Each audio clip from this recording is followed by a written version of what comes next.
Hi.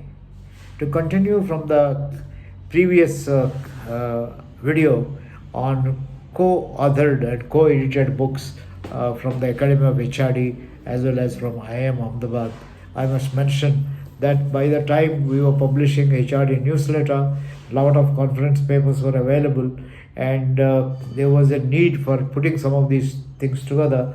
My colleague who was working for his doctorate uh, at Academy of HRD, Kuldeep Singh and Babu Raj Nair, they put together some of these readings, selected readings in HRD, and published this particular book. This book was published by Tata McGraw-Hill sometime in the early part of. It was during this time we came up with the idea that we must do something on organizational development. We joined hands with Dr. Ram Narayan, who was at IIM but later shifted to Center for Organization Development. Kuldeep Singh and I, we three of us put together, we got a few articles on organization development and published the first volume on organization development. Subsequently, I think Ram worked quite a bit on it, and we published a second edition just with the two of us, and recently we have revised the third edition. I must mention something very important we had done at that point of time. There was this project called Impact. Impact was a project to improve the electronics education in engineering colleges and technical institutions. This particular project was sponsored with crores and crores of rupees of funding for engineering colleges, about 15 to 20, I forget the actual number, of engineering colleges that each was given a grant to improve the electronics and computer education at the time.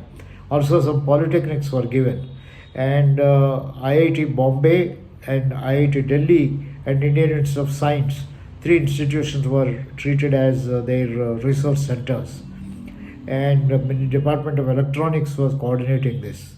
5 years after the project started and almost the first phase was completed, the Swiss Agency for Development and Cooperation found that some engineering colleges and polytechnics have used all the funds that were given to them, did probably a good job, but some others have not used even a part of the fund that was given to them and didn't do a good job.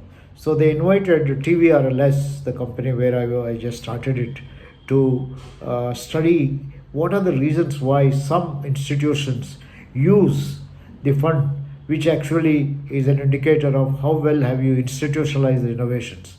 The funding is just a symbol of innovations.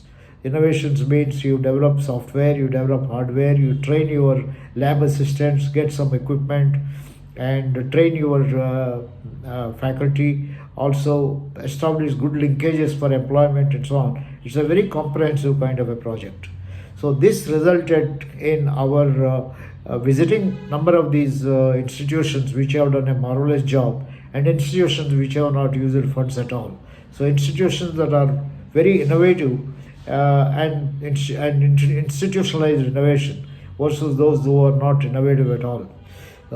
After we studied all these institutions, we documented this in the form of a book on all these engineering colleges and polytechnics. The title of the book is Institutionalization of Innovations in Higher Education. This was published by TVRLS with a study conducted in collaboration with the Department of Electronics. And two of my colleagues joined me. Jaya Indiresan, from at that point of time, she was working with the National Institute of Educational Planning and Administration. She joined hands with us. MG Jomon was working with the Academy of HRD. I think three of us together spent almost 6 months to 8 months visiting all these colleges, documenting, and a good contribution from this place is a tool we have developed to measure the institutional environment of colleges, and we discovered the kind of environment you are able to create, which includes positive climate, negative climate, leadership climate, supervision, and things of that kind. It was found to be correlated with the extent to which you have innovated. In fact, the tool that we have developed and mentioned in this book, it is a tool that has almost about 115, so almost about 150 and odd items tool which measures a number of dimensions: learning environment, team spirit, faculty development, renewal mechanisms, willingness to change, planning culture, professional initiatives, empowerment, communication, leadership, vision, and so on.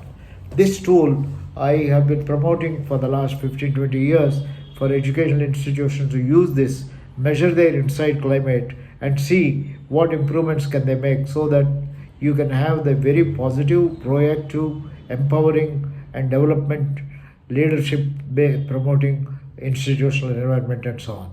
So that is the other collaborated book with Indiresan and others.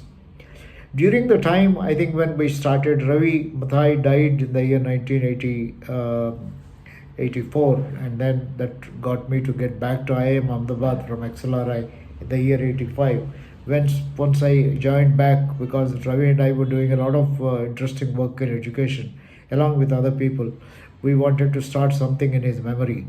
And one of the things we wanted to document is IMA itself is very proud of its own accomplishments, and Ravi is considered to be the main institution builder after Dr. Sarabhai to set up the kind of culture that we have at IIM Ahmedabad.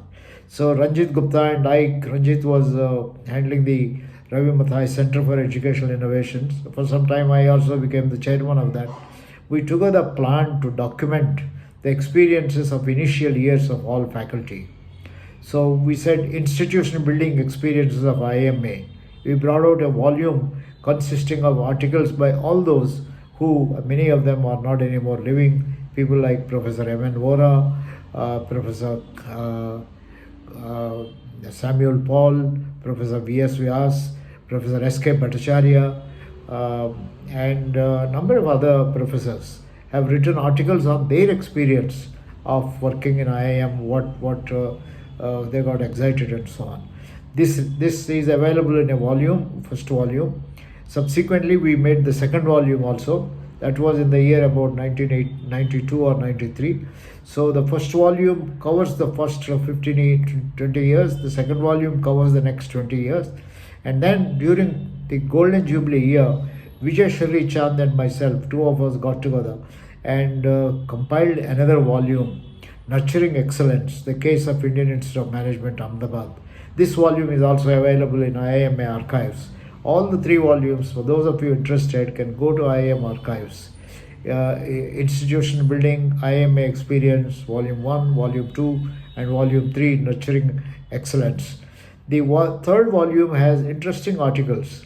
By the time we came to the third volume, a good number of IIM faculty became directors of institutions like Professor Ravichandra becoming IIM Indore Director, Professor Murthy becoming Director of IIM Bangalore, and a number of others from other institutions.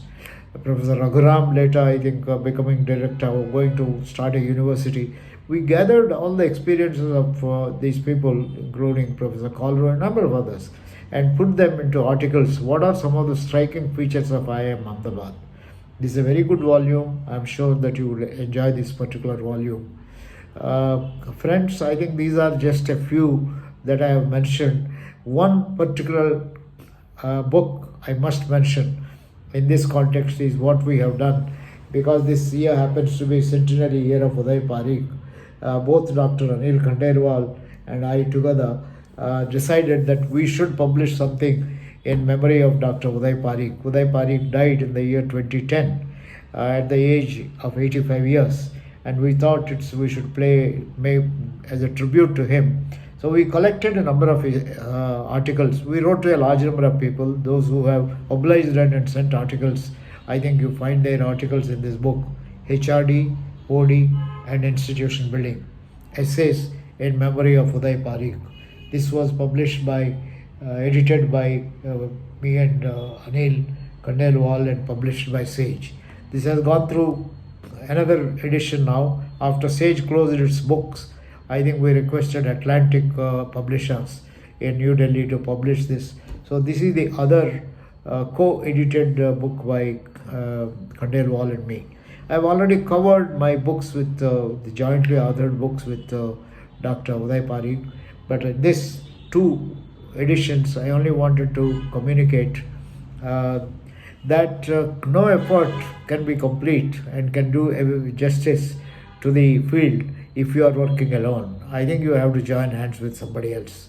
As I put a post this morning, circumstances will make you create stories. Behind each book, there is a story. Behind each story, there are a set of circumstances. It is a description of these circumstances that makes a story. So, for any book that we have written, if you pick up, there are a set of circumstances, there are a set of reasons, certain motivations, but always there are some actors, there are some principal actors. We others happen to be the principal actors, and when this get published, I think our name comes in the top. But I think behind each work, there are a large number of people who have contributed to the content. The content wouldn't be there but for the experiences of other people. If other people are not there, we will not have stories. And these are the stories. I think the contribution we make is putting them, presenting it to them, communicating them, finding a publisher, and then talking about it. This is the contribution that we make. So that is what I mean by say, for behind every effort, every result, behind every book, there are a set of circumstances.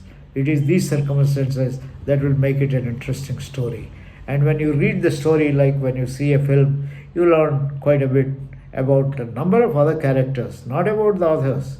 Authors are only instruments in terms of putting together, but the thought behind these various people, because books are about people and circumstances.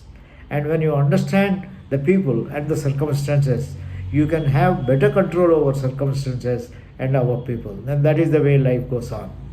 So I hope you will go through any one of these books, some of these books. I have not covered everything. There is a lot to talk. We'll keep talking about it. And at some point of time, I'll come back and we'll check with you how you are enjoying reading some of these books.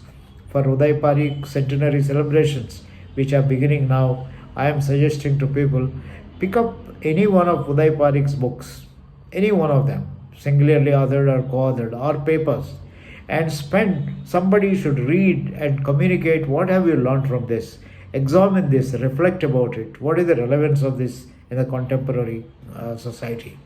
Like I just picked up one of the books three of us edited, Ravi Muthai, Uday Parikh and me, and looked at the 5 categories of decision making Uday has formulated in educational institutions. The feudal framework, the political framework, the institution building framework, the other commercial, managerial framework and things like that, and presented this. When you go through this, it's very interesting. You can examine what is the framework with which a particular institution is working and see whether this framework is working or not. Can we change the framework? That helps in managing change. That is the purpose of a book. Purpose of a book is to help you to widen your thought, critically examine the thought, and come up with a new thought so that we can have a new and powerful society. I hope you will enjoy reading any of these books. Thank you very much for your patient listening to these videos. All the best from TVRLS and from me.